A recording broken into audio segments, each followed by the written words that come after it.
शेतकरी मित्रांनो नमस्कार, मी कृषी मित्र गणेश मोरे. आज आपण सोयाबीन पिकावरती पहिली फवारणी कोणती घ्यायची त्याबद्दल चर्चा करणार आहोत. याच्यामध्ये सर्वप्रथम घ्यावं लागेल तुम्हाला एक अळीनाशकामध्ये घ्यावं लागेल तुम्हाला सिन्सेंटा कंपनीचं अलिका नावाचं औषध आणि अलिका घ्यावं लागेल तुम्हाला 15 लिटर पाण्यासाठी 10 ml आणि त्याचबरोबर तुम्हाला घ्यावं लागेल एक बुरशीनाशक.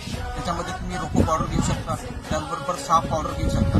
साफ किंवा रोको कोणती एक पावडर तुम्हाला 15 लिटर पंपासाठी घ्यावं लागेल फक्त आणि फक्त 30 ग्रॅम. आणि त्याचबरोबर तुम्हाला पिकाच्या ग्रोथसाठी 19-19 एक विद्राव्य खत येते. त्याच्यामुळे पिकाची ग्रोथ चांगल्या प्रकारे होते आणि 19-19 विद्राव्य खत घ्यावं लागेल तुम्हाला 15 लिटर पाण्यासाठी 70 ग्रॅम. आणि त्याचबरोबर तुम्हाला पिकावरती काळोखी निर्माण करण्यासाठी आणि पिकाचा एकंदरीत सर्वांगीण विकास करण्यासाठी मल्टीप्लायर घ्यावं लागेल तुम्हाला 15 लिटर पाण्यासाठी 20 ग्रॅम. आणि हे एकंदरीत सर्व प्रकारचं औषध यूज केल्यानंतर त्याच्यामध्ये तुम्हाला कुठल्याही एक चांगल्या कंपनीचं स्टिकर घ्यावं लागेल आणि ते स्टिकर तुम्हाला 15 लिटर पाण्यासाठी 5 ml वापरावं लागेल. आणि 5 ml स्टिकर वापरल्यानंतर ते जे स्टिकर आहे ते पूर्णपणे तुमचं जे औषध आहे हे पानांवरती सर्वीकडे पसरवण्याचं काम करेल. आणि अशाच प्रकारच्या माहितीसाठी आमच्याशी संपर्क साधा 8999696607 गणेश.